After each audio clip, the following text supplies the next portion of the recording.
saudara sekalian, para awak media, para wartawan, terima kasih atas kehadirannya. Hari ini saya mendapat tamu atas undangan dan kesepakatan tentu saja untuk ketemu hari ini, yaitu Komnas HAM dan Komnas Perempuan, Komnas Hak Asasi Manusia dan Komnas Perempuan. Ini akan sudah tadi secara lisan menyampaikan laporan tentang hasil-hasil tugas konstitusionalnya sebagai lembaga yang dibentuk berdasar undang-undang, yang undang-undang itu berdasar konstitusi, sehingga itu termasuk tugas konstitusional juga, yaitu dalam rangka pemajuan HAM, perlindungan dan pemajuan HAM, kemudian perlindungan untuk perempuan dan anak-anak yang juga terkait dengan HAM. Nah, ini kaitannya yang disampaikan hari ini tadi terkait dengan peristiwa Duren 3, yaitu yang lebih dikenal sebagai kasus Sambo. Nah, ini laporan resminya disampaikan kepada pemerintah melalui saya.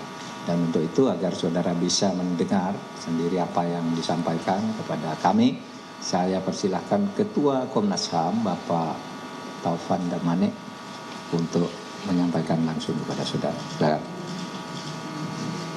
Terima kasih Pak Menko Polhukam yang saya hormati. Assalamualaikum warahmatullahi wabarakatuh. Selamat pagi, salam sejahtera bagi kita semua. Kami tentu saja mengucapkan terima kasih kepada Bapak Menko mewakili pemerintah Republik Indonesia karena sesuai dengan Undang-Undang 39/1999 untuk isu-isu atau kasus-kasus hak asasi manusia tertentu yang diselidiki oleh Komnas HAM, memang ada kewajiban dalam undang-undang tersebut untuk kami menyerahkan laporan kepada Presiden Republik Indonesia, dalam hal ini diwakili oleh Bapak Menko, dan nanti juga kepada DPR RI. Teman-teman sekalian dan seluruh masyarakat yang menyaksikan acara ini, sebagaimana kami sampaikan tempo hari, laporan ini adalah laporan Komisi Nasional Hak Asasi Manusia. Dalam beberapa isu tertentu kami memang meminta bantuan kepada Komnas Perempuan untuk memperkuat laporan kami. Kami tentu akan menyampaikan secara umum laporan kami. Yang pertama, dari seluruh penelusuran, investigasi, pengumpulan fakta, data, permintaan keterangan yang sudah kami lakukan beberapa waktu terakhir, kami berkesimpulan, pertama, bahwa telah terjadi extrajudicial killing yang dilakukan oleh dalam hal ini Saudara FS terhadap almarhum Brigadir Joshua. Yang kedua, kesimpulan kami yang kami sangat yakin adalah telah terjadi secara sistematik apa yang kita sebut sebagai obstruction of justice, yang sekarang juga sedang ditangani oleh penyidik maupun tim sus Mabes Polri. Dari dua kesimpulan pokok itu, maka kami percaya pengenaan pasal 340 yang dilakukan oleh penyidik itu dikunci oleh dua kesimpulan ini. Artinya terduga yang sebentar lagi mungkin akan maju ke pengadilan, kami berharap melalui prinsip fair trial, majelis hakim bisa memberikan hukuman yang seberat-beratnya, atau yang setimpal kepada apa yang dilakukan sebagai satu tindak pidana. Itu kesimpulan kami. Selanjutnya, karena kami harus memberikan rekomendasi kepada pemerintah Republik Indonesia, kami menyampaikan ada 5 rekomendasi kami kepada Bapak Presiden atau pemerintah Republik Indonesia. Yang pertama, kami meminta untuk melakukan pengawasan atau audit kinerja dan kultur kerja di Kepolisian Republik Indonesia untuk memastikan tidak terjadinya penyiksaan, kekerasan atau pelanggaran hak asasi manusia lainnya. Kami sebutkan ini tidak semata-mata berangkat dari kasus Brigadir Joshua, tetapi juga dari data-data pengaduan atau kasus-kasus yang kami tangani selama ini, terutama dalam 5 tahun periode di bawah kepemimpinan kami.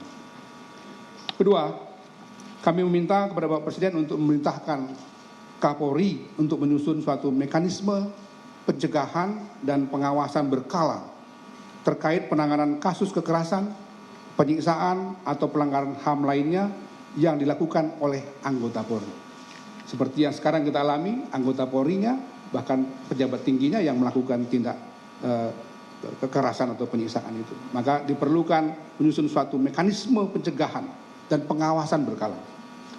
Yang ketiga, melakukan pengawasan bersama dengan Komisi Nasional Hak Asasi Manusia terhadap berbagai kasus-kasus kekerasan, penyiksaan atau pelanggaran hak asasi manusia lainnya yang dilakukan oleh anggota Polri.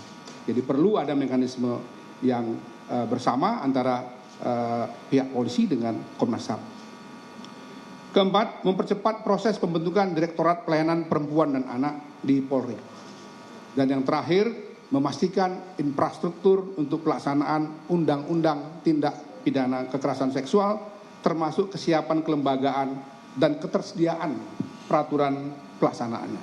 Kita tahu ini undang-undang baru yang diputuskan pada tahun ini masih membutuhkan kelengkapan infrastrukturnya. Karena itu kami berharap pemerintah Republik Indonesia memastikan penyiapan infrastruktur dan peraturan pelaksanaan dari undang-undang TPKS yang merupakan hasil perjuangan dari begitu banyak aktivis hak asasi manusia, terutama aktivis perempuan. Terima kasih sekali lagi kepada Bapak Menko Polhukam yang selama ini sudah bekerja sama dengan kami, berkoordinasi dengan sangat baik, sehingga kemudian kita bisa menyelesaikan tugas-tugas pendidikan pemantauan sebagaimana amanat Undang-Undang 39/1999. Assalamualaikum warahmatullahi wabarakatuh.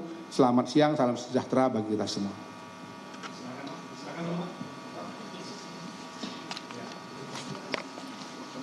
Tebal, Pak.